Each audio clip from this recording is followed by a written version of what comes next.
After being exiled from his clan, a young predator named Dek is forced to survive on a dangerous planet. There, he forms an unlikely ally on his journey to find the ultimate adversary as he attempts to prove his worth and get revenge. Meaning that, for the first time in the franchise's history, this story is told from the Predator's perspective, which is awesome. Predator Badlands acts as an inversion of the typical Predator premise, where the Predator becomes prey to everything on this planet.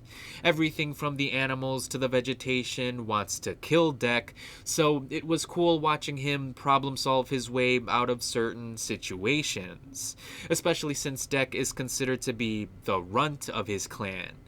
This makes it easy to root for his character, despite the fact that Predators have typically been portrayed as the villains of their own franchise. Dek is the underdog here. He has a chip on his shoulder.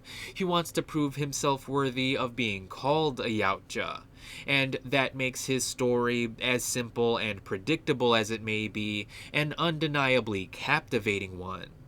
Of course, it helps that Demetrius Schuster Kloamantangi delivers a fantastic performance as Dek. I've never seen a Predator act so expressive before. It's easy to see what Dek is feeling in any given moment, which allows you to sympathize with his character as he goes on this journey. So I don't understand why some people take issue with the differing Yautja looks, because I absolutely love them. The differing designs allow each Predator to have a unique personality of their own.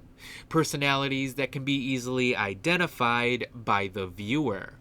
So I gotta give props to director Dan Trachtenberg, the costume designers, the visual effects artists, and the performers for bringing these creatures to life so brilliantly.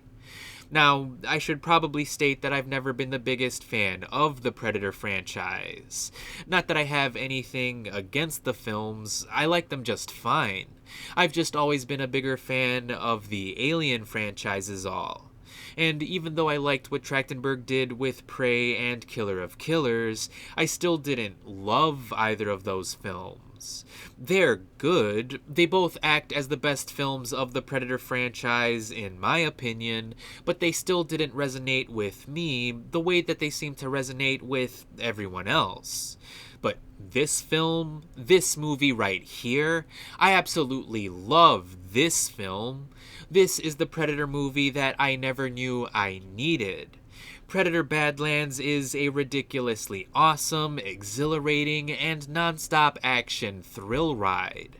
The story is engaging, the characters are unique, the costume designs are incredible, the acting is great, and the action is spectacular.